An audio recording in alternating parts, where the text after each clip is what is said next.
Estimados colegas, vamos ahora con el tema número 2 de gastroenterología, que es la enfermedad inflamatoria intestinal. Como su nombre lo menciona, es una enfermedad inflamatoria intestinal que tiene muchos bracitos, podríamos así llamar, muchas patologías que te pueden producir esto, una intoxicación alimenticia, medicamentos, etcétera, pero esas son transitorias. Lo que tenemos que enfocar nosotros en enfermedad inflamatoria intestinal es a dos patologías muy importantes, que es la colitis ulcerosa y la enfermedad de Crohn. ¿Ya? Es un grupo de patologías, como ya hemos mencionado y ahí vemos en la diapositiva, que causa inflamación del tubo digestivo, pero nosotros vamos a estudiar en sí estas dos patologías muy importantes, que son la colitis ulcerosa y la enfermedad de Crohn. ¿Qué tenemos nosotros que acordarnos? ¿Qué tenemos que recordar cuando estamos estudiando las enfermedades inflamatorias intestinales? Lo más importante, la etiología. ¿Cuál será la etiología de la enfermedad inflamatoria intestinal? Y la respuesta, de lejos, es desconocida.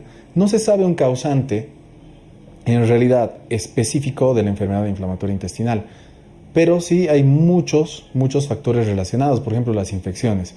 Se cree que muchas de las infecciones causan que el sistema inmunológico no solamente ataque a las bacterias malas, también va a atacar a las buenas y produce un proceso inflamatorio a nivel del tubo digestivo.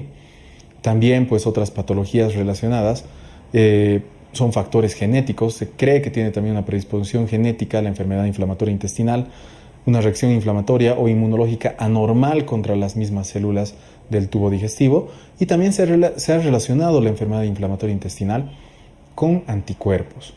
Y hay anticuerpos específicos, no patognomónicos, pero específicos y muy sugerentes de cada una de las enfermedades inflamatorias intestinales. Es así que los ASCAs positivos se relacionan con la enfermedad de Crohn y los PANCAs positivos se relacionan con la colitis ulcerosa. Volvamos a mencionar esto. La enfermedad inflamatoria intestinal es la inflamación del tubo digestivo, es una patología inflamatoria del tubo digestivo que comprende muchas patologías, pero las más importantes para el estudio son la enfermedad de Crohn y la colitis ulcerosa. ¿Ya?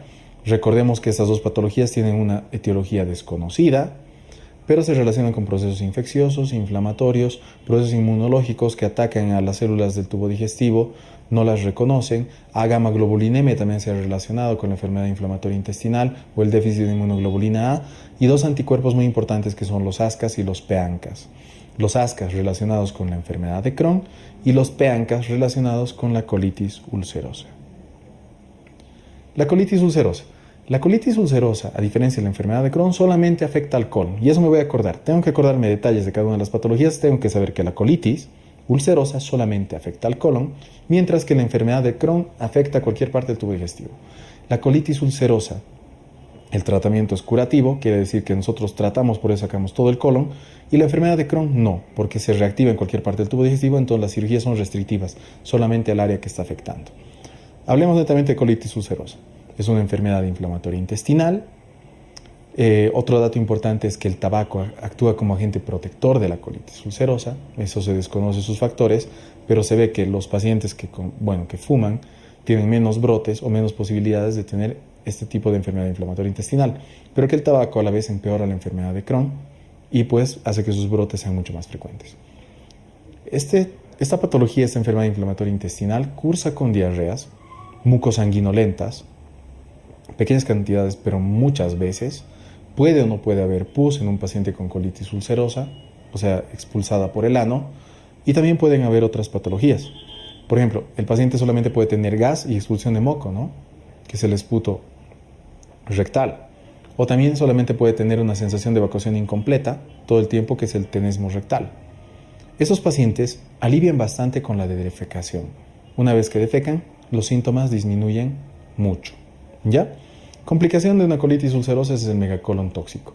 ¿Qué es el megacolon tóxico? Es una dilatación extrema, mayor a 5.5 de diámetro del colon, que pues hay que tratar ese momento con corticoides a dosis bastante altas, inmunosupresores, y si no mejora en 24 horas, se tiene que realizar un tratamiento quirúrgico por el riesgo vital del paciente, realizando una colectomía total, una pancolectomía con ileostomía terminal. Volvamos a repasar. Colitis ulcerosa es una de las enfermedades inflamatorias intestinales, afecta solamente al colon, es protegida por el tabaco, su clínica se presenta más que todo en pacientes jóvenes, ¿no? Pero su clínica va a presentar deposiciones diarreas mucosanguinolentas con o sin presencia de pus. Puede presentar solamente expulsión de gas con moco, que se llama el esputo rectal, o solamente sensación de evacuación incompleta, que es el tenesmo rectal. Su complicación más frecuente es pues la dilatación del colon, que es el megacolon tóxico, el cual hay que tratar muy agresivamente con corticoides, glucocorticoides endovenosos o con inmunosupresores hasta controlar el cuadro. Si no se controla en 24 horas, se saca el colon para proteger la vida del paciente, realizando una colectomía total con ileostomía terminal. Quiere decir que el ilio se deja bocado hacia afuera, ¿no? Y la enfermedad de Crohn. La enfermedad de Crohn no afecta todo el intestino, es en parches más que todo. Esta enfermedad de Crohn va a causar también, la localización más frecuente es el ilio. O sea, ya estamos viendo que no se limita al colon, sino también es el intestino delgado. Su localización mucho más frecuente de lejos es el ilio. Va a producir diarreas, pero de grandes volúmenes y no tienen sangre, porque no produce esas erosiones profundas. La enfermedad de Crohn no tiene diarreas de características sanguinolentas. ¿Ya? Ahora, sí va a presentar el paciente dolor abdominal, fiebre, malestar general, pérdida de peso, etc. Vamos a repasar enfermedad de Crohn para ver las diferencias con la colitis ulcerosa. Enfermedad de Crohn afecta todo el tubo digestivo. Localización más frecuente, la ileal. Sus afecciones son en parches. Produce diarreas bastante, pero sin la presencia de sangre. Ahora, presenta dolor abdominal, fiebre y pérdida de peso como síntomas, que son bastante inespecíficos, pero que se presentan en la enfermedad de Crohn en sí. Ahora, su presentación de la enfermedad de Crohn es fistulizante, oclusiva o estenosante e inflamatoria. ¿Qué quiere decir? Que estos parches de intestino o de cualquier lugar del tubo digestivo que están siendo afectados pueden tener inflamación. Es la presentación de carácter inflamatoria. Ahí sí se va a presentar el paciente con bastante diarrea, fiebre, malestar general y demás. O puede ser que esas zonas afectadas por la enfermedad de Crohn se estenosen. Entonces van a formar cuadros oclusivos o suboclusivos. O sea, van a formar directamente estreñimientos bastante acentuados en el paciente. O pueden ser de carácter fistulizante. Puede ser que esas zonas del intestino o de cualquier lugar del tubo digestivo hagan fístulas. Y las más frecuentes son entre los mismos lugares del tubo digestivo, o sea, enteroentéricas o intestinales, o con la parte genitourinaria, que son las enterourinarias, ¿no? Vamos viendo. La enfermedad inflamatoria intestinal, refiriéndonos a la enfermedad de Crohn y a la colitis ulcerosa, se ha relacionado con el carcinoma o con el cáncer colorectal. Es por eso, tenemos que acordarnos que un paciente que ha sido diagnosticado con enfermedad inflamatoria intestinal tiene mucho mayor riesgo de tener cáncer colorectal después de 30 años de enfermedad. Y la probabilidad aumenta de 1 a 5 veces mayor que en el resto de la población en general. ¿Cómo nosotros tenemos que ir controlando? Pues si es un paciente que se ha diagnosticado hace 30 años y demás, pues ya tenemos que hacerle las colonoscopías. Pero si es un paciente que, lo diagnosticamos nosotros con enfermedad inflamatoria intestinal, a los 10 años ya tienen que empezar con sus colonoscopías. Entonces, en sí, el cribado del cáncer colorectal se da después de 10 años de enfermedad inflamatoria intestinal. ¿Cómo? Mediante la colonoscopía. Si se diagnostica, ¿qué se hace en el carcinoma colorectal? Pues si es una colitis ulcerosa, se saca todo el intestino. Se hace una panproctocolectomía. Se saca todo el intestino. Y si es solamente, si es una enfermedad de Crohn, que nosotros sabemos que el tratamiento no es curativo, pues se saca el lugar que tenga cáncer. O sea, se hace una hemicolectomía derecha, izquierda o lo que esté afectado. Si es carcinoma colorectal, ya sea que esté afectando al ano o al recto, pues de acuerdo a su estadificación se realiza el tratamiento. En resumen, cirugía, quimioterapia, radioterapia neoadjuvante es el tratamiento del carcinoma colorectal, ¿no? Manifestaciones extraintestinales de la enfermedad inflamatoria intestinal. ¿A qué se refiere esto? Pues otro tipo de molestias que va a causar afuera del tubo digestivo la enfermedad inflamatoria intestinal. Y tenemos que acordarnos de dos características, la que van paralelamente a la enfermedad inflamatoria intestinal, que son muy importantes, ¿ya? Ocurren a cualquier nivel, articular, dermatológico, a nivel de los ojos, a cualquier nivel. Pero la mayor parte de ellos, tenemos que acordarnos, como les dije, dos características: aquellos que tienen un curso paralelo o independiente de la enfermedad y aquellos que son más frecuentes en la colitis ulcerosa o en la enfermedad de Crohn. Es muy complicado, hay tablas muy extensas, pero lo que yo les recomiendo es que se acuerden aquellas que son netamente características de la colitis ulcerosa, porque el resto, la mayoría de las manifestaciones extraintestinales son parte de la enfermedad de Crohn. Entonces yo me tengo que acordar de cara al examen de las que son mucho más frecuentes en la colitis ulcerosa, y es el pioderma gangrenoso, el colangiocarcinoma y la colangitis esclerosante. ¿Ya? Recordemos, ¿no? Como aquí habíamos marcado, el pioderma gangrenoso, la colangitis esclerosante y el colangiocarcinoma. Esos tres son mucho más frecuentes en la colitis ulcerosa y todo lo demás en la enfermedad de Crohn. Ahora, ¿tienen las que tienen un curso paralelo de la enfermedad o tienen un curso independiente de la enfermedad? Si tienen un curso paralelo de la enfermedad, por ende, ¿cómo las voy a tratar? O sea, si el paciente está en un brote de su enfermedad inflamatoria intestinal, la manifestación extraintestinal también le va a molestar. Entonces, solamente tratando la enfermedad, voy a poder tratar la manifestación extraintestinal. El tratamiento es el mismo que de la enfermedad extraintestinal. ¿Ya? O sea, de la enfermedad inflamatoria intestinal es el mismo que de la enfermedad extraintestinal.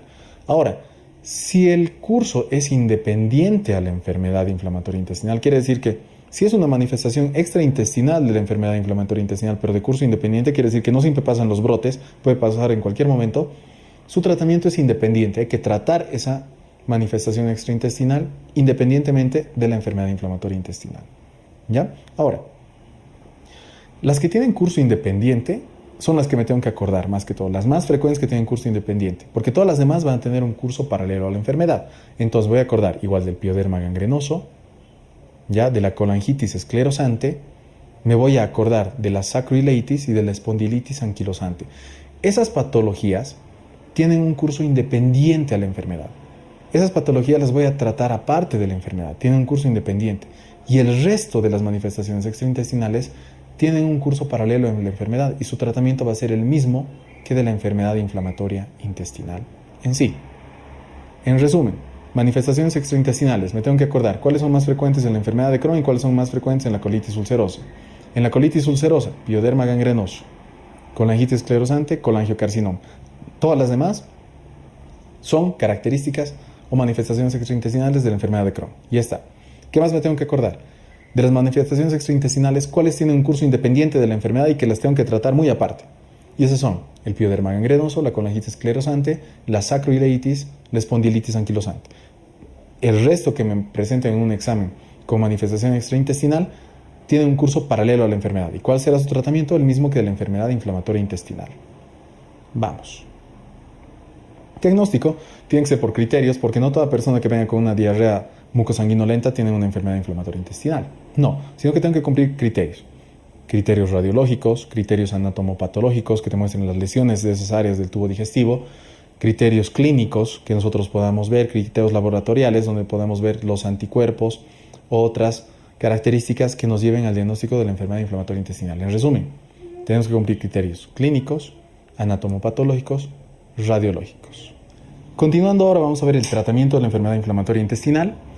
Parece complicado, son muchos nombres, son muchas pautas terapéuticas, pero tenemos que saber nosotros enfocar de una forma más estratégica e inteligente y vamos a ver que con un par de cuadros se entiende muy bien el tratamiento de la enfermedad inflamatoria intestinal. Vamos a ver primero los fármacos utilizados. Tenemos los aminosalicilatos, vamos a tener los corticoides, vamos a tener los antibióticos, los fármacos biológicos y los inmunomoduladores. Ahora, ¿qué tengo que saber yo de cada uno de estos? Tengo que saber que los salicilatos son fármacos muy utilizados en los brotes de la enfermedad inflamatoria intestinal, pero en la enfermedad netamente de la colitis ulcerosa y no me ayudan en la enfermedad de Crohn. ¿Ya? Entonces, aminosalicilatos, 5-ACE es el más utilizado, me sirve en la enfermedad de la colitis ulcerosa, pero no en la enfermedad de Crohn, en los brotes. Corticoides, me sirven tanto en los brotes de la enfermedad de Crohn como en la colitis ulcerosa. Antibióticos se da solamente como forma profiláctica, sobre todo en el megacolon tóxico. Inmunomoduladores, si es que no me funcionan los aminosalicilatos o no me están funcionando los corticoides, puedo utilizar inmunomoduladores. O sea que actúen en tu sistema inmunológico para producir esa menor reacción sobre el tubo digestivo. ¿Cuáles son los más importantes? La ciclosporina A, la azatioprina y el metotrexate. ¿Qué tengo que saber de todos estos? Que la azatioprina me sirve a la vez de tratar estos brotes. También me puede servir como tratamiento de mantenimiento. en la enfermedad de Crohn y la colitis ulcerosa. Ahora, ¿qué tengo que saber de la ciclosporina A? Que la ciclosporina A es un fármaco inmunomodulador que me sirve como tratamiento de los brotes, sobre todo en un brote refractario en la colitis ulcerosa. Ciclosporina empieza con C, colitis ulcerosa con C, yo me acuerdo así. Colitis ulcerosa, ciclosporina A. Enfermedad de Crohn. ¿Qué voy a utilizar en la enfermedad de Crohn si es refractario? No me funcionan los corticoides, pues puedo utilizar un inmunomodulador que es el metotrexato. Si no me funcionan los corticoides, no me ha funcionado el ASA, no me ha funcionado el inmunomodulador, ¿a qué fármacos puedo recurrir? A los fármacos biológicos, sobre todo el adalimumab y el infliximab. Vamos viendo. Brotes. Colitis ulcerosa. ¿Qué voy a hacer en un brote de colitis ulcerosa? ¿Cuál es el primer fármaco que yo les había mencionado? 5-ASA por vía oral. Aminosalicilatos. O por vía tópica. Se puede dar por enema, si es que es el colon proximal que está afecto, ¿no? Dir el colon en este caso, pues el recto, el colon descendente. Si es que no me responde a la 5-ASA, ¿qué puedo utilizar? La misma 5-ASA, pero le voy a dar corticoides orales. No me está respondiendo al 5-ASA y no me está respondiendo a los corticoides orales, ¿qué puedo hacer? Pues voy a aumentar a la dosis máxima por vía oral el corticoide oral. Sigo con 5-ASA y voy a dar corticoides orales, pero a dosis máximas. No me responde, ni a dosis altas. Entonces, ¿qué voy a hacer? Pues me voy a ir a la parte endovenosa. Glucocorticoides de forma endovenosa. Si no responde, entonces es un corticorrefractario. No está respondiendo a los corticoides. ¿Qué tengo que hacer? Hacer que este paciente pase al siguiente nivel de tratamiento, que es un inmunomodulador. Hemos dicho, la colitis ulcerosa se va a tratar con la ciclosporina A, ¿no? Entonces, no funciona, es un paciente corticorrefractario, voy a utilizar ciclosporina A manteniendo el glucocorticoide a la vez. No funciona con este inmunomodulador, voy a ir a tratar con el fármaco biológico, ya sea infliximab o adalimumab. Y si no responde a este fármaco biológico, pues me voy a ir al último escalón, que es sacar todo el colon, que es una panproctocolectomía. Vuelvo a repasar. Colitis ulcerosa, tengo un paciente con brote, utilizo 5-ASA. No me funciona corticoides orales, no funciona corticoide oral a dosis alta, no funciona corticoide endovenoso. Si no funciona, es un corticorrefractario. ¿Qué tengo que hacer? Inmunomodulador. Si es colitis ulcerosa, ¿cuál uso? Ciclosporina A. No funciona, un biológico. ¿Cuál? Adalimumab o infliximab. No funciona, cirugía. Eso en resumen, el tratamiento del brote de la colitis ulcerosa. Y en la enfermedad de Crohn. La enfermedad de Crohn tendré que tratarla de otra forma, muy independiente de ver si es un brote leve, moderado o a qué sector me está afectando. Lo que voy a empezar el tratamiento es con corticoides por vía oral. No me funciona el corticoide, no me tengo que olvidar en esta parte de la enfermedad de Crohn que en esta patología no me sirve el 5-ASA, por eso no lo menciono. Directamente corticoides en el tratamiento del brote. No funciona el corticoide oral, subo la dosis máxima, no me funciona, voy a ir al corticoide por vía endovenosa, no funciona, es corticorrefractario. Entonces, ¿qué tengo que utilizar en un corticorrefractario? Un inmunomodulador. No me funciona el inmunomodulador es el metotrexate. Voy a irme al fármaco biológico. No me funciona ese fármaco biológico, voy a cambiar a otro biológico como una segunda opción. Y si no me funciona, pues voy a sacar el lugar que esté afectado. Porque en la enfermedad de Crohn no se saca todo el colon, sino solamente el área afectada, ya sea una hemicolectomía derecha, izquierda o el sector que esté afectado. En resumen, enfermedad de Crohn, en los brotes, corticoides orales no funcionan, corticoides endovenosos no funciona, inmunomodulador no funciona, biológico no funciona, otro biológico, y si no funciona, cirugía. Tratamiento de mantenimiento, la mayor parte del mantenimiento se va a realizar en estos pacientes con azatioprina, ya sea enfermedad de Crohn o colitis ulcerosa. Si es que no funcionan estos tratamientos, se puede emplear los fármacos alternativos que les había dicho hace un momento, ciclosporina A para la colitis ulcerosa o en la enfermedad de Crohn el metotrexate, y si no nos funcionan se puede recurrir a los fármacos biológicos, ya sea infliximab o adalimumab.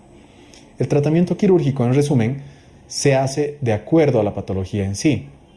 Si es la colitis ulcerosa, se tiene que sacar todo el colon que esté afecto. Se hace una panproctocolectomía. Se saca todo el colon. Y si es la enfermedad de Crohn la que está produciendo la enfermedad inflamatoria intestinal, solamente el lugar del colon afecto. Hemicolectomía derecha o hemicolectomía izquierda, ¿no? Como podemos ver aquí en los gráficos, ¿no? En la colitis ulcerosa se ha sacado todo el colon y se ha realizado una ileostomía terminal. Y se puede realizar un reservorio porque esos pacientes después del episodio, si se les ha operado, el tratamiento quirúrgico dentro de la colitis ulcerosa puede ser programado, puede ser de urgencia. Cuando es de urgencia en el momento, ya sea por un megacolon tóxico, no se le deja un reservorio porque está inflamado el intestino. Se hace una ostomía, una ileostomía. Pero si es programada, sí se puede realizar un reservorio. Entonces se opera al paciente, se le saca el colon y la parte terminal del ileum se vuelve como en J, por eso se llama reservorio en J para la continencia. Porque si no se realizaría este reservorio, pues los pacientes comerían e irían al baño, comerían e irían al baño. Pero esta maniobra o tipo de cirugía en J del ileum terminal hace que tengan mayor continencia los pacientes, ¿no? Y en la enfermedad de Crohn, pues solamente serán sectores. Será una hemicolectomía de este sector que está afecto, de este otro sector que está afecto, o solamente de áreas afectas. Tratamiento de la enfermedad perianal. El tratamiento de la enfermedad perianal tiene que ser tópico. Si es una fisura, se va a tratar la fisura. Si es una fístula, se va a dejar la fístula. Hay que hacer énfasis acá y recordar que las fístulas no se cierran en la enfermedad de Crohn. ¿Por qué? Porque pueden ser abscesos internos que estén drenando. Entonces, más bien se dejan esos drenajitos para que no se cierre esa fístula y continúe el drenaje de los mismos. Y obviamente, absceso encontrado tiene que ser absceso drenado. Con eso hemos terminado el segundo tema, que es un tema bastante importante, que es la enfermedad inflamatoria intestinal. Espero que haya sido de su agrado y de entendimiento. Recordemos los aspectos más importantes, las diferencias más importantes entre enfermedad de Crohn y colitis ulcerosa, el diagnóstico y el tratamiento de las mismas. Nos vemos en un siguiente tema.